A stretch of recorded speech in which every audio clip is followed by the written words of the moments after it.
Alright, hi Year 10s, and hope you're going well. So today what we're going to do is what we call linear inequations. So what we've been working with over the last couple of periods is linear equations.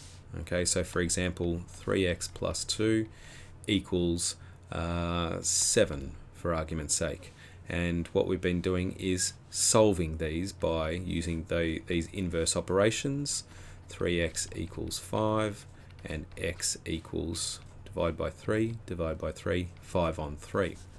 So that's how we've been working with our equations. Now, inequations behave quite similarly, and we've got to work out exactly why we use inequations. So just say I said to you guys, I'm thinking of the amount I want you to give me for recording this video. And I'm going to write it down. So what I'm going to say is that x, the amount you're going to give me, is equal to 5. Now what that means is you've got to give me $5 to, for recording this video. But what if I said you've got to give me at least $5? Okay, and if you thought it was a really good video, which obviously it is, then what you would do is give me maybe more than $5. What I could do is write that as x greater than and equal to $5. Which means this unknown number here can be anything equal to or more than 5. This is what we call an inequation or an inequality. Okay, so this one is an equality because x is 5. That's the only thing that you're going to give me if I put that down, $5. Okay, whereas this says at least $5. Like, I'll take 5, but more than that would be nice. So that's the application for inequations. Let's go and have a look at some of the notes that I want you to take down.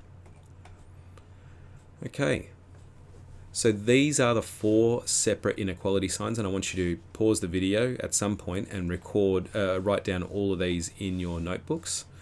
So the 4 inequality signs, this is the less than, this is the less than and equal to, this is the greater than, and this is the greater than and equal to. Alright, so what does this mean? X is greater than A. Okay, and on the number line, okay, we've got all the numbers in the number system. This might be number 5 or 7 or 8 or whatever it is. It's the numbers greater than A. So we say it's all of these numbers to the right of A. Now see how this is an open circle? This means that we don't include A itself. What if we wanted to include A itself? That's this case here, x greater than and equal to A.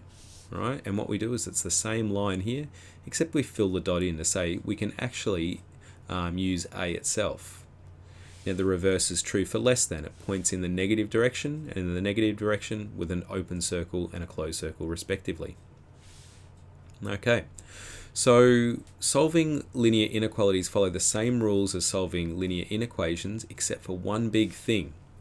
And that's when you divide or multiply by a negative number, what you have to do is flip the inequality, and some examples will go through this concept.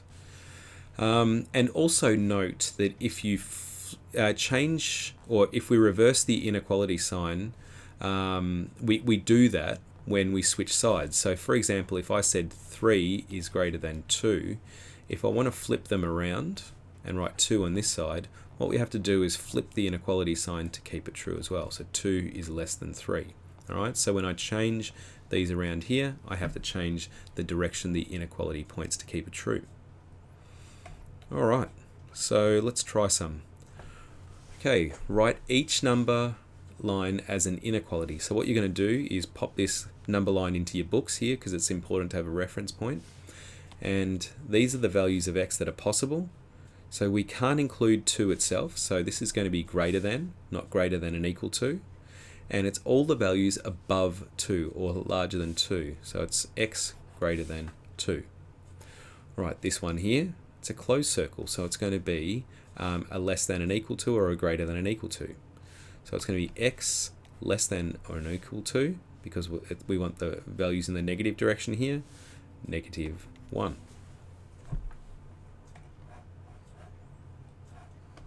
Where's my mouse? There it is.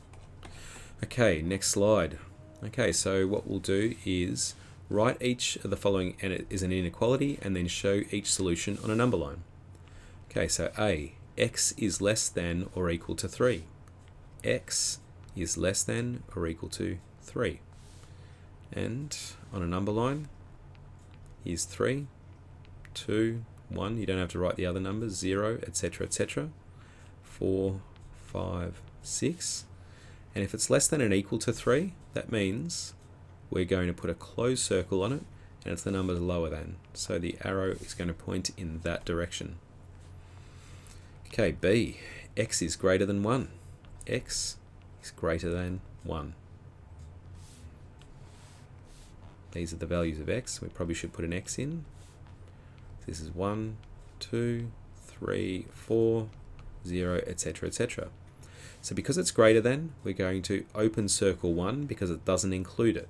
Okay, if the values of X are larger than 1, 1 doesn't make it true. And it's larger than, so we're going to point it in that direction. Okay, so solving inequalities when the pronumeral has a negative coefficient. So here's what we're going to do here. So for take X is larger than or equal to 6. So what we're going to do is subtract 4 from this side and subtract 4 from this side, because the same as an equation, what we want to do is get X by itself. Alright, so I'm going to divide, subtract negative 4 and subtract negative 4. That leaves me with negative X on the left hand side, greater than and equal to 2. Alright, now here's the interesting part to this. So what we're going to do here is, let's just think of a number that makes this true. Alright, so we're looking for a number on the left hand side that makes this true.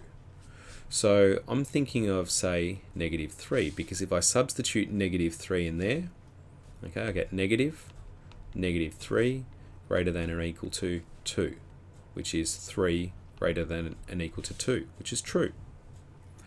Alright, so let's just go with this. So I've said that X is negative 3 there.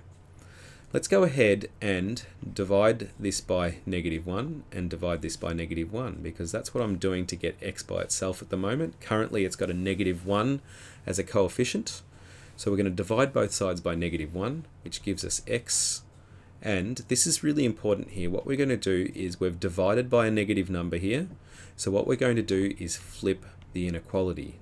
Now I'm going to explain why we're going to do that in a sec. And I'm going to use this idea to explain it. So it's X less than or equal to negative 2, because 2 divided by negative 1 is negative 2. So there's our answer to the question. Okay, X less than or equal to negative 2. Alright, so that's your final working out. Now what I'm going to do is just quickly show you why we do this. So just say you said, well, I'm not going to flip the inequality, right? Because I don't know why we do it, so I'm not going to do it. Right, so let's rewrite our answer, and I don't want you doing these in your notes. Okay, so this would be incorrect. So we're going to write down X greater than and equal to negative 2. We're pretending that I didn't flip the inequality. Okay, now we said over here that a value for X that made this line true was X equals negative 3. So I'm going to use that value again now. I'm going to write down negative 3 for X is greater than or equal to negative 2. Now, negative 3 is not greater than or equal to negative 2. In fact, it is smaller. Okay, and how would this be made true? What you would do is flip the inequality, and that's the exact reason why we have to flip the inequality here. Okay, is it keeps it true.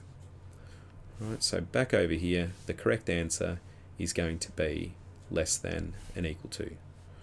Alright, so just a reminder for your notes there, when dividing by a negative,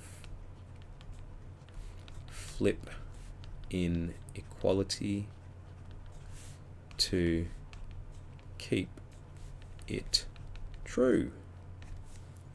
Alright, so when dividing, it's also when multiplying as well, but yeah, when dividing by a negative, flip the inequality to keep it true.